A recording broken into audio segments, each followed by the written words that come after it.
afternoon, everyone, and welcome to News 3 Now live at 4 on this Wednesday. Really feeling like spring out there. Yeah, it was a little chilly this morning. Yeah. This afternoon, it felt a little bit better. Did we break 60? We'll have to ask Dana and find out. And it's really spring because the Brewers' home opener is tomorrow. That's right, opening day. It's very exciting. And sports director Jay Wilson will be here. They had such an amazing season last year. We'll see what to look forward to this year. But first, here's what's making news on this Wednesday. The man who admitted to abducting Jamie Kloss and killing her parents pleads guilty in court. Voters in the Sun Prairie School District will decide next week whether they want to spend more money on teacher salaries. Our Keely Arthur is looking into that referendum. And let's see, a raise of hands for everybody that has ordered something online after imbibing a bit too much alcohol. Drunk shopping. The results are pretty hilarious. They are pretty hilarious. It's amazing how much is spent. Yeah, that's true. Let's take a look outside today. It's nice this afternoon. The plants are popping up like popcorn now. Won't be long now. And we're keeping it mild. The weather words, Dana Fulton, in the backyard. Did we hit the 60-degree mark? We're pretty close to that. Last I checked, we were in the upper 50s. We're going to get to your temperatures in just a second. Still sunny outside for us. Our Doppler track's calm. 57. That's where we're at currently. It's almost a 60. We're almost there. It is very windy outside. It's about 21 miles per hour right now, coming from the south, so not much of a wind chill. But if you're stepping out the door, of course, 21 miles per hour is our sustained wind speed. Those wind gusts getting closer to the upper 20s, even into the low 30s for some areas. Now, 57 is where we're at in Madison. That 60-degree mark, though, broken in Janesville at 61. 61 in Platteville also. The same goes for Mineral Point. So temperatures, again, plus or minus just a degree or two, but close to that 60 mark. In the last 24 hours, of course, we've climbed quite a bit. It is a little more mild outside this afternoon, and we are going to keep it mild as we head into your Thursday. Temperatures will stay pretty steady for us. Our breeze also staying pretty strong throughout the rest of the evening. If you are stepping out tonight, it won't be chilly, but it will be really windy out. We have 21 mile per hour winds in Madison and in Janesville, a little closer to 25 though in Platteville. Now over the next few hours, our temperatures are going to stay in the 50s. Even after the sun sets, we'll stay in the 50s because even though we have some sun right now, we are expecting some clouds really to build in for us overnight. We're expecting a mostly cloudy sky overnight and the slight chance for some rain drops. Not a great chance for us, though. We'll take a look at what's ahead through the rest of the week in just a few minutes. Right now on the roads, it's the Beltline right at Park Street. Actually looking okay right now, both on the east and westbound sides. Throughout Dane County, seeing a lot of green on the roads. It's always a good thing. We don't want to see any brake lights right now. Beltline traffic should be pretty smooth if you're heading out the door right now. Same goes around the Janesville area. And the 39, 90 all the way from Madison to Janesville, nice and clear. About 5 minutes from Verona to the Beltline. From Oregon to the Beltline will take you 8 minutes. And then from Springfield to University Avenue, about a 4-minute drive. From Janesville to the Beltline, northbound, it'll be about a 27-minute drive, 17 minutes from Sauk City to Middleton, and then from Sun Prairie to downtown, about 15 minutes for you this evening. The wind, it's a little much out here right now, guys, but temperature-wise, it feels great. Put some rocks in your pockets. Yes. Hang on. All right, Dana, we'll see you in a few minutes. Thank you, Dana. First at 4, the man accused of kidnapping Jamie Kloss and killing her parents appeared in court today. Jake Patterson pleaded guilty to killing James and Denise Kloss and for taking Jamie Kloss captive for nearly 90 days. Our Jamie Perez joins us here with details on that courtroom drama today. Jamie? Yeah, well, those first 2 counts were for the homicides of James and Denise Kloss. Both carry a maximum sentence of life in prison. Count 3 was for the kidnapping of Jamie Kloss, which carries a maximum of 40 years behind bars. The judge said he could impose both of those life sentences consecutively on top of the 40 years consecutively as well. Patterson pleaded guilty to all 3 counts. The state said it will not file criminal charges for the crimes committed in Douglas County connected to the rise of the Barron County charges. Patterson's attorney said they discussed all of Patterson's options, but this is what Patterson has wanted since the beginning. We've discussed all that with him, and he's rejected all of that and decided that this is what he's wanted to do. He's been consistent with that from the time that we've met. So we have gone through all the materials with him. We've discussed them in detail with him, and he has always been consistent in his statements and his belief that this is exactly what he wants to do. And Patterson got emotional in court today as he pled guilty to those 3 counts. The judge also revoked Patterson's bond today, and his sentencing is scheduled for Friday, May 24th at 1:30 p.m. Thank you. Thank you, Jamie. This just into the News 3 Now Alert Center. A Wisconsin appeals court has sided with Republicans and reinstated laws that were passed during a lame duck legislative session that weakened powers of the Democratic governor and attorney general. The 3rd District Court of Appeals put on hold a ruling made last week, striking down the laws as unconstitutional. This means that while the legal fight continues, the lame duck laws will remain in place. Earlier today, Governor Evers touted his plans to address water quality issues in Wisconsin. The governor is proposing borrowing nearly $70 million over 2 years to prevent water pollution and replace lead pipes. Governor Evers delivered the opening speech to the Wisconsin Conservation Voters Lobby Day this morning at Monona Terrace. The governor declared 2019 the year of clean drinking water in his state budget proposal. Evers also wants to add 5 scientists to research this issue at the State Department of Natural Resources. Sun Prairie voters will decide Tuesday if they want a new high school built in that district, but they will also face a question on whether the district should dedicate $5 million to increasing teacher pay. That's good news for some teachers who say they have to work 2 jobs to make ends meet. Our Keely Arthur joining us now with the details. Keely?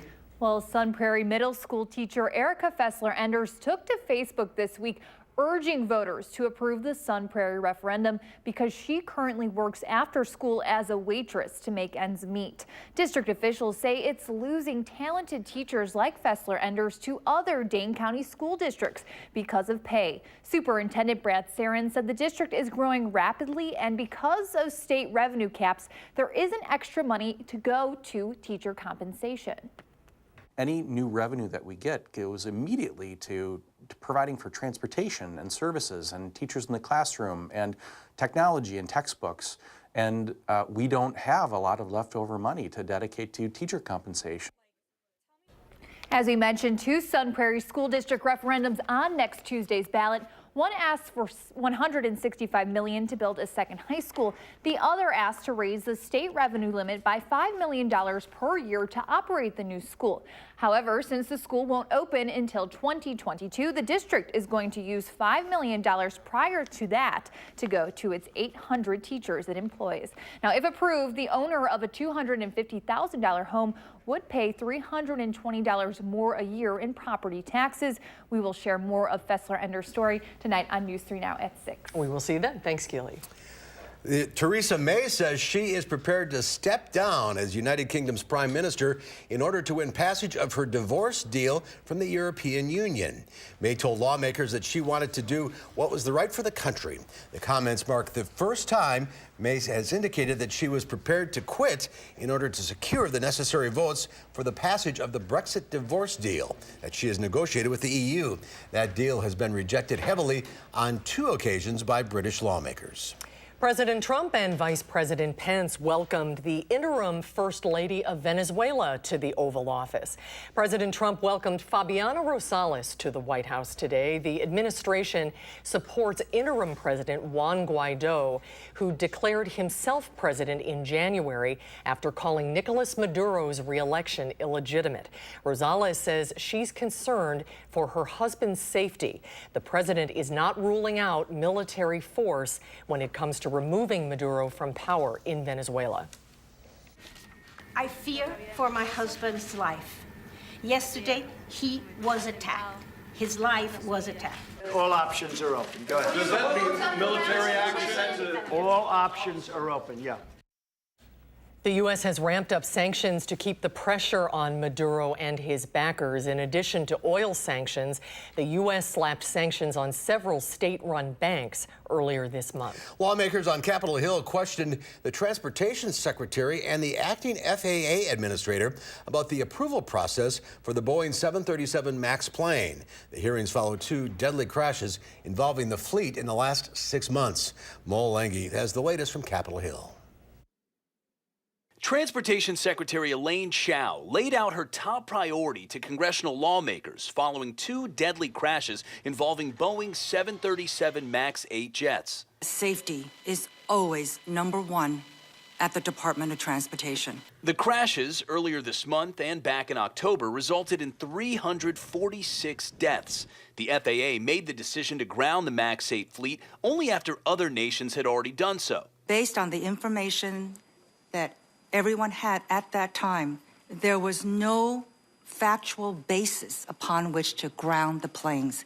Acting FAA Administrator Dan Elwell testified before a different Senate panel Wednesday about the agency's oversight of Boeing. Lawmakers questioned Elwell about the FAA's process to certify the safety of the 737 MAX. How do we ensure that FAA can take over safety evaluation if issues are discovered during the testing and evaluation phase? It is a active, constantly changing dynamic in a certification, and that's what happened during the certification of the MAX. The Transportation Department is specifically looking into how Boeing's MCAS anti-stall safety feature could have prevented the accidents in Indonesia and Ethiopia. There's a lot more to find out through the investigation. On the same day of the hearings, Boeing unveiled what it called updates to the 737 MAX, including plans to install a previously optional warning system on the entire fleet at no additional cost to airlines.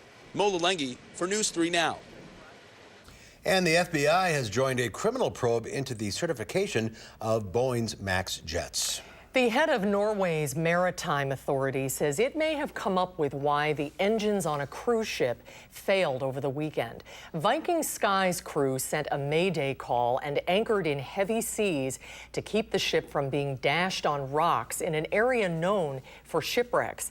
It turns out the ship didn't have enough lubricating oil. The safety systems detected the problem and automatically stopped the engines to prevent a breakdown. 5 helicopters lifted 479 passengers off the boat with winches in heavy seas. Well, first we had drunk dialing, then drunk texting, both terrible ideas, by the way. Now we have drunk shopping. The tech and business website The Hustle conducted an unscientific survey and found 79% of its readers that consume alcohol have made at least one drunk purchase. The survey estimates it's a $45 billion a year industry, with the average wasted buyer blowing $444 each year. So what are people buying? Clothes, shoes, movies, and electronic devices top the list of alcohol-fueled regret buying. And you probably already figured this out. They're using Amazon to do it almost exclusively. A whopping 85% of drunk shoppers made their mistakes with Amazon. Does that excuse count if you want to return what you buy? Is that one of the things? I was impaired. Drunk. I was drunk when I bought it. That's a big $45 billion. That's a lot of money. It's a lot of money. Well, still to come at 4, good news in the gender pay gap. It appears to be shrinking. More on that when Live at 4 continues. You're watching News 3 Now, live at 4.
Welcome back. A new study finds that the gender pay gap has been shrinking over the last 3 years. But at the current rate, there won't be a level playing field until the year 2070. The latest study from Glassdoor Economic Research finds the pay gap is slowly shrinking. Women now earn 79 cents for every dollar a man makes. That's up 3 cents from 2016.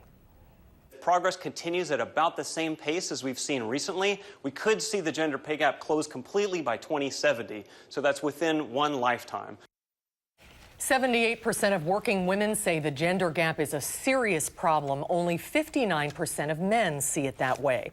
Congress is watching this issue too. Lawmakers have introduced the Paycheck Fairness Act, which would add more protections for women in the workplace. One of the nation's largest wireless providers is set to release new technology to stop robocallers from reaching your phone.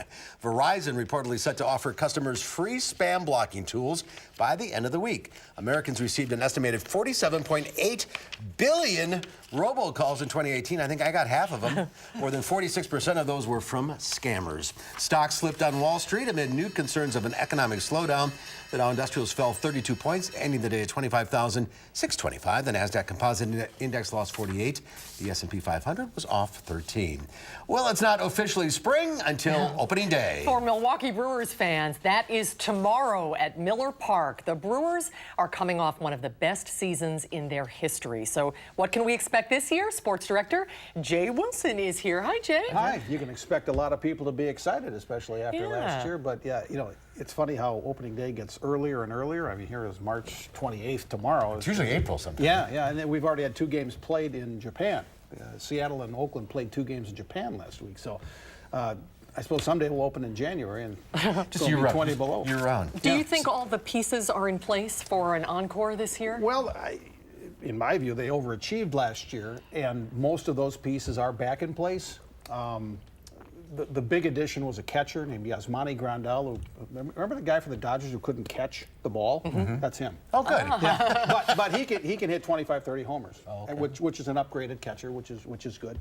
You know, can Christian Yelich have another MVP type season? Can Lorenzo Cain do what he did last year? Can Ryan Braun be healthy enough to play 130 games? They have a new second baseman named Mike Moustakas, who's never played second base in his life. He's always been a third baseman. Very productive player. But there's another question mark. They've been chasing that second base thing for a while. And the starting pitching, you know, again, Yuli Shashin is going to be the opening day starter. He was great last year, but, you know, 3 years ago, he wasn't that good. And Jimmy Nelson's coming off an injury. And the closer, the guy who finishes the game, is probably going to be Josh Hader. But there's talk they may get a closer yet in Craig Kimbrell. So there's still some moving parts. Can they win 95 games again? Oh, my gosh. I'd be awfully surprised. There's so many variables in baseball. Absolutely, yeah. I mean, there's 9 guys. There's analytics now where, you know, everybody has a shift to try to be where the guy's going to hit it. And, you know, can you duplicate over a 162-game season what you did last year? Well, they were 1 win away from going to the World Series. And I don't think they can, but you never know. You never know. And this will be the last season in Miller Park. And the name Miller Park, name only, American Family Insurance got the naming rights. There's all sorts of pools and guessing on what the new name will be. And we like AmFam Park. Yeah, AmFam I like Park. that. It has a ring to it. Yeah. Jay Wilson Memorial AmFam Stadium. Field. Yeah. No, you never want to have anything named Memorial. No, come on. I got to come up with $10 million for that, by the way. Is that what it is? Something like that? Something like that, I would Quickly, say. Jordy Nelson, retiring. Yeah, I remember Jordy Nelson played for the Packers for 10 years. He played for the Oakland Raiders last year. He's 33 years old, but he's done. You know, he'll always be remembered as a Packer. And I'm guessing he's going to sign with the Packers for a day and retire as a Packer. That's pretty standard stuff. But there was always hope that Jordy Nelson would come back for one last golden ride with Aaron Rodgers this year. But that just wasn't going to happen. They've kind of committed to Geronimo Allison for that position as receiver, and Nelson at 33 years old was kind of he caught 33 passes for the Raiders last year, which surprised me. Yeah, that is surprising. Yeah, I didn't know the Raiders completed 63 passes last year, but he'll be remembered as one of the great Packers, not only for his efforts on the field, but you know he was just a good guy. Fan favorite. Yeah. So look for him to retire as a Packer. And you got Kevin and Melissa going to Milwaukee tomorrow. Indeed. Should be fun. I can't wait. Opening I day. look forward to it. All right, Jay. Yeah, it starts Thank on you. the morning show, though. Tomorrow Yeah, morning, it'll absolutely. be live from Miller Park as well. Oh, early, like 5? Really early. Ooh, can't wait for that. Thanks, Jay. Hot dog for breakfast. Yeah, there you All right, Jay. We'll be right back. I'm sorry. Here's a question. Real books versus electronic books. Which is better when it comes to developing toddlers? A new study in the journal Pediatrics is weighing in on this debate, and we'll have the findings when Live at 4 continues.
Well, take a look at this. They say everything's bigger in Texas. So does that include hail? Hell yeah. This is video of golf and baseball-sized hail hitting homes and cars across parts of North Texas. One resident says the heavy falling hail looked more like a snowstorm.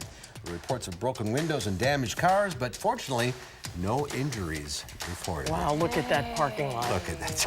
Oh, that's a mess. Hey. Hail can do a lot of damage. Hail can do an incredible amount of damage. And spring's a good time for hail. Yes, absolutely. We get those taller thunderstorms, get the cold air up top and a little warmer air beneath. We're going to be dealing with hail. Well, you need to win the Powerball to pay for all that damage, right? A little bit of that. Now, we are entering Powerball fever weather. Tonight's jackpot at a whopping $750 million. A lot of people are buying tickets right now.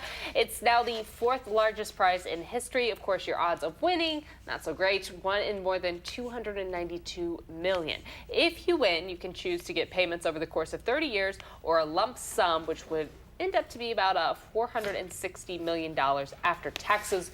Good luck. That's a good chunk of change. That's a good day. Yes. Do you have a ticket? No, not yet. I think I'll have to get one on the way Are you home. going to get one? I don't play the lotto. I don't either, but But why not? Why not? You have a 1 in 292 million chance of winning. Yeah, it's true. It's true. We have a little better chance to see warmer weather in our area over the next few days. We're going to take a look at what's ahead with your forecast right after the break.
Unfortunately, we didn't quite get to 60 degrees today, but 58, not too bad. That's still about 10 degrees above average, and we started the day off in the middle 30s, so still above average for our overnight lows also. Nowhere near either record, of course, 78 or 2.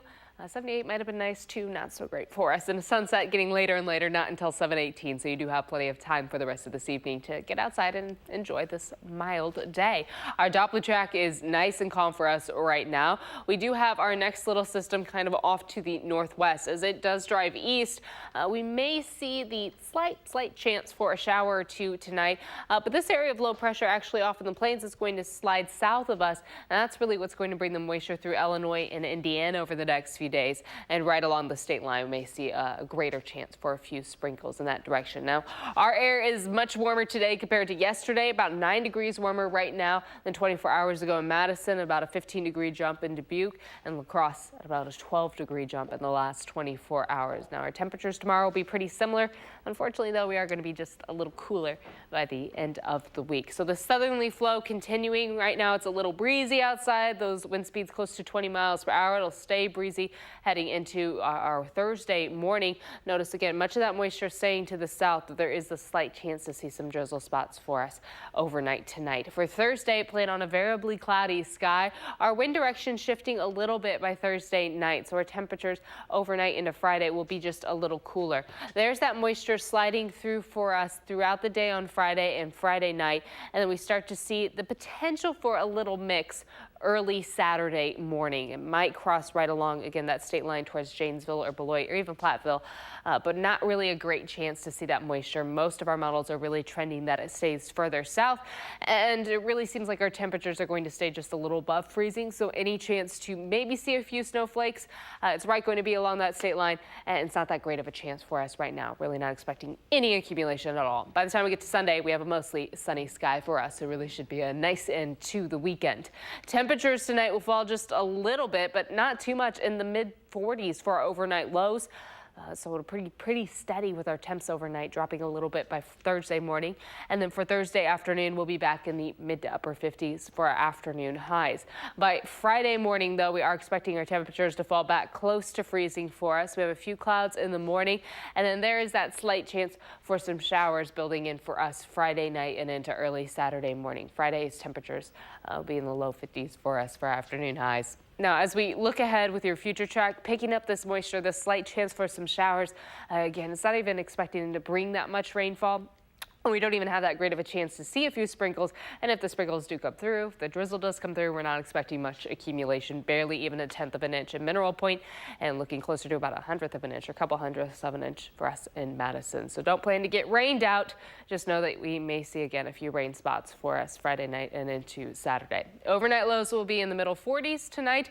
That breeze switching from more of a southwesterly flow to northwest. It's still 8 to 15 miles per hour for us overnight, so calming down just a little bit from where we're at currently. It is going to be mostly cloudy and mild with a slight chance for a shower. By tomorrow afternoon in the mid-50s, our breeze more coming from the north at about 8 to 15 miles per hour. Variably cloudy, which means a few clouds with some sunspots in there, and then continue mild, of course. 56 isn't too bad for us. Friday is just a little cooler, and then the weekend we are expecting it to be a little below average for us. Temperatures will be close to freezing heading into Saturday morning, but will be below freezing for Sunday and Monday morning. Saturday by the afternoon, we will be partly sunny. We get those clouds out of here and the rain chance as well. And Sunday and Monday, we'll see some sunshine as we head into next week. Of course, starting off April, I think we can say officially that March is going out like a lamb, which is nice. Which is nice. Yes. I have this gigantic pile of snow next to my garage. I've been talking about this. Each day, another newspaper appears. As they get plowed. You're getting caught up now on all the news that's happened since February. I can tell you what day it snowed because of the papers. Because the papers stuck in there. Let's do a time lapse on that. That would be really It's still there. to see. It is still there. It's amazing. Oh my gosh. But hopefully. Yes, it's slowly going away, slowly and steadily. The warmer nights help. Yes, they really do. And those temps, like tonight, staying above 40, that's really going to help eat away at some of those snow mounds we still have. Another newspaper tomorrow. Thanks, Tina. Well, traditional books versus electronic books. What's the best one? Reading to a toddler. Chris Martinez has the results of a new study that looks at the differences. What is that? Mommy like that one. I do like that one. Okay. 2.5-year-old George can't get enough story time with Mom. What's a duck say? While George's mom, Mary, owns a tablet, her daily reading ritual with her son only includes traditional printed books. I think it's fun for them to hold them. It's fun for them to turn the pages. They can point things out. And then he can go pick them out for me, too, and bring them to me. A new study in the journal Pediatrics finds real books have an advantage over electronic books when it comes to creating quality interactions. Researchers found parents and toddlers talked more and had more collaboration, like turning pages and holding the book when reading printed books together. When using electronic books, toddlers were more focused on tapping or swiping on the device instead of focusing on the story. And so you really want to make sure that you're not just reading the words, but making this an experience. Dr. Corinne Cross says that parent-child interaction is critical for helping children develop and improve their reading and language skills. She has this advice for parents using ebooks. Turn off the things that when you tap the dog, it barks, so that the child can focus on the story. And then you're also going to have to put a little bit of extra legwork in to make sure that you embellish and engage in the dialogue as you would a regular book. That was a really good book. Thanks for reading that. Mary says she cherishes story time with George. I just think there's something so special about a real book, especially for kids. She hopes it fosters a love of reading he'll carry the rest of his life. Chris Martinez, CBS News, Pacific Palisades, California. Pediatricians recommend that parents read to their children from the very beginning of life because it can help with their cognitive and emotional development. I think that is so important. Are you an e-reader or a real book person? Real book. Yeah, I am too. Yeah, I don't like reading on that. Yeah, I'm turning the pages. Yeah, that's true. Gives you a little progress. Yeah, it does. Well, still to come before the European Union is cracking down on speeders. We'll find out what steps are being taken to slow down drivers. Lead-footed drivers, beware. I'm Ian Lee in London, where new technology is stopping speeders in their tracks.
Here's a live look at Lake Mendota. The ice is breaking up. I don't think the lake's been declared open yet, but we're getting there. Not yet. We're getting there. All new cars sold in Europe will soon have special devices to stop people from speeding. CBS's Ian Lee hit the road in London to see how drivers there are reacting. Europe plans to put the brakes on speeders with a mandatory system that forces drivers to stay within the limits. I think it's a brilliant idea. I'm all for it. When you have kids, it's very important. Just respect the speed limits. The system, known as Intelligent Speed Assistance, limits engine power when a car is going too fast. European Union leaders want the new technology put into all new cars, trucks, and buses starting in 3 years. Cameras installed in cars would recognize posted speed limits like this, while GPS would also track speed zones to keep the drivers in check. Pushing hard on the gas pedal would override the system, but safety advocates hope people will realize the benefit of slowing down. Speed is really a factor in every road crash because the faster you're going, the longer it takes to stop, and the harder you'll hit in the event of an impact. The speed limiter is one of several safety features the EU wants to mandate. Other components would warn about driver drowsiness and distractions, such as smartphone use. Some people, though, don't want Big Brother as a backseat driver. Yeah, it's not for me. Yeah, no thanks. But if the European Parliament approves the regulations, drivers with a lead foot won't have a choice. Ian Lee, CBS News, London. Experts say the new technology could save 25,000 lives across Europe within 15 years. It'd be interesting to follow that and see how that develops. Don't think that would fly here. No, I don't. Yeah, it would be tough. That's why it'll be interesting to see. When we come back, it is finally time to put away the heavy winter clothes, at least for now. You never know. Our fashion expert, Shayna Mace, has some great spring fashion tips that hold on through the summer months. That's what Live at 4 continues.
So we were just talking about our traffic camera, actually. This is at the Beltline in Park Street. You see right now that it's shaking pretty badly outside. It's a little windy. Those wind speeds at about 20 miles per hour, gusts closer to 30. So all of the cameras actually look like this currently, thanks to the wind, not thanks to somebody shaking the roads. Thankfully, that's not the concern for us. Dane County looks fine right now. A few delays on the eastbound side of the Beltline. You can see that traffic slowing down, of course, from 151 all the way closer to John Nolan, and then things get a little better the closer you get to 39 and 90 as far as speeds are concerned. And if you're taking 39 or 90 all the way down through Janesville and Beloit, Traffic looks just fine in that direction. As far as your drive times go, from Verona to the Beltline will be just about 9 minutes. Oregon to the Beltline, 7 and 4 minutes. Eastbound on Springfield to University Avenue. Now northbound from Janesville to the Beltline, just 26 minutes. 17 minutes from Sauk City to Middleton, and 18 minutes from Sun Prairie to downtown. That's a quick look at your first alert traffic. All right, Dana, thank you. Some spring break bros from Indiana had a pretty crazy takedown story to tell. The group was vacationing in Miami when they were confronted by an armed robber at a gas station. Surveillance video captures what happened next. They fought back. The suspect holding a fully loaded gun was eventually freed by his accomplice, and the pair took off, but not before a whole lot of fist waving and smack talking. Police never advised fighting back, but the teens say they had no choice. One of the suspects was arrested. The man with the gun got away. And the kids police never recommend this. And the kids got the gun too. Well, they had strength in numbers. Yes, absolutely. So, yeah, that's scary. Well, it is a hard time of the year with the weather changing, but it is time to transition your closet from winter to spring. And as soon as you do, it'll snow. That's right. Guaranteed. Absolutely. Fashion contributor Shayna Mace is here with some spring trends you can wear right into the summer, and they are all available locally. Hi, Shayna. Hi. Happy spring. Happy spring. Hey, it's a little warmer today, right? So we can talk a little bit spring fashion here and there. Okay. What are the trends? So, yeah, we have lots of trends. What's great about some of the things I pulled today is that they're things that you can start wearing now and then kind of de-layer as it gets warmer. I'm all about kind of dual purpose. So first trend we're going to talk about is neutrals. We're going to concentrate on that a little bit. This one's kind of hard to see, but it's this great military green wrap dress, which is super minimal, but yet that neutral palette. So this would be great with a pair of black leggings under it right now, a black blazer, a boot, something like that. And then as it gets warmer, remove the leggings, the boots, wear a flat sandal with it, wear a flat loafer, and it'll look really great. Great weekend look, great wear to work look, that kind of thing. But we're seeing this military green, super popular in that neutrals palette. And where did you find that? That is from, we're working with Chouette today in Middleton, and then Luceo also in Middleton. All right, so great. this one is from Luceo. Here's another one from Luceo, this blush color, also super big this spring. I love the eyelet detail. We're also seeing a lot of lace.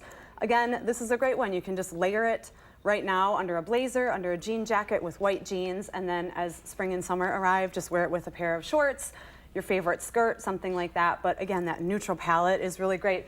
And what's different about what we're seeing with neutrals right now is it's not just like a white t-shirt and a pair of khakis. Sometimes people are wearing a whole head to toe look in kind of that army green or that blush color. So it's kind of a different way to wear your neutrals and have a different look. And you think of spring, you think of bright colors, you know, oranges and bright reds. And we have some of those today. Okay, we have some of those today too.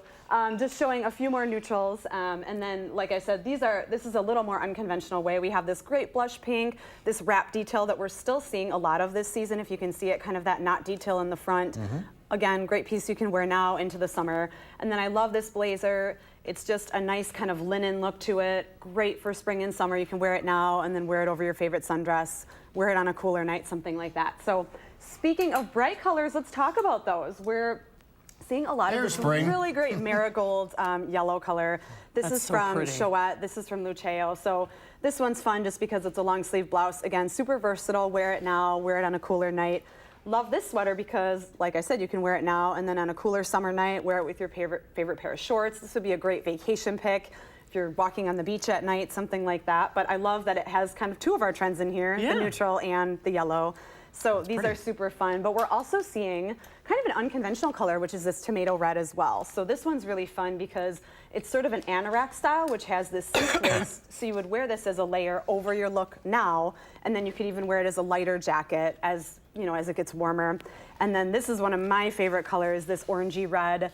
And we're seeing this off the shoulder again, super popular. Off the shoulder's been popular for a while, but this is just a great sundress that you know, you could wear a pair of leggings under now and then kind of just as a dress by itself as the season goes on. So love those colors. And then also we're talking about colorful pops as well. Patterns we're seeing a lot of really fun patterns this spring. So this tropical print, this is from Chouette. It's a silk blouse, amazing, kind of this fun tropical, but we're seeing it in tank tops, in shorts, all kinds of things. So excuse me. You could wear something like this, like again, with white denim, with dark denim, and then with shorts as the season goes on.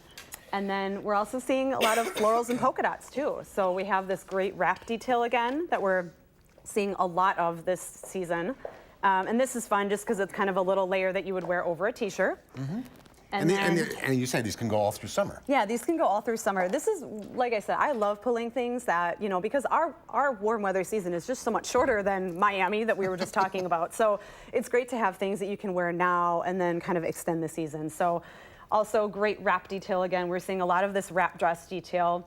This one's great because it's black and white, so it's not necessarily tied to that bright floral that you have to wear in the spring. You really could wear this dress year-round. This is from Chouette. Jeans are always in? Yeah, we're seeing a lot of jeans with details right now. So we're seeing a lot of this ankle detail again. So this one has like a cool fray detail, and then this is the high rise that we're seeing a lot of, and then distressing. And then this pair actually also has this kind of really neat ankle detail with some seaming to it. These are both from Luceo. So again, that kind of a little denim destination in Middleton. All available in Middleton. All available, yeah, at Luceo and Chouette in Middleton. Great stuff. Yeah, thank you. All we need is warm weather. Yes. Shayna, thank you. Thank you. We'll be right back with it. Final check of your forecast. Get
Other than the wind, it's pretty nice out. Yeah, the wind's really the only downside right now. Temperatures are pretty mild. Now, we do have a mostly cloudy sky for the evening. 57 currently in Madison.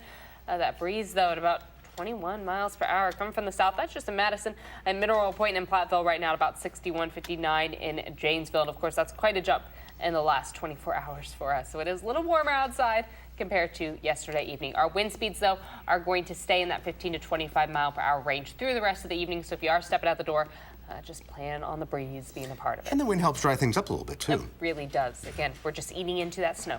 Yeah. I'll take a picture of my snowbank. Yeah, do that for tomorrow. We'd like to see that. I will. Still there. All right. Thank you, Dana. Thanks, Dana. And tomorrow here on Live at 4, we'll get an update on the measles outbreak in Wisconsin and find out why it's important to get the vaccine. And we'll meet the senior co-captains of the championship UW women's hockey team. That's coming up tomorrow on Live at 4.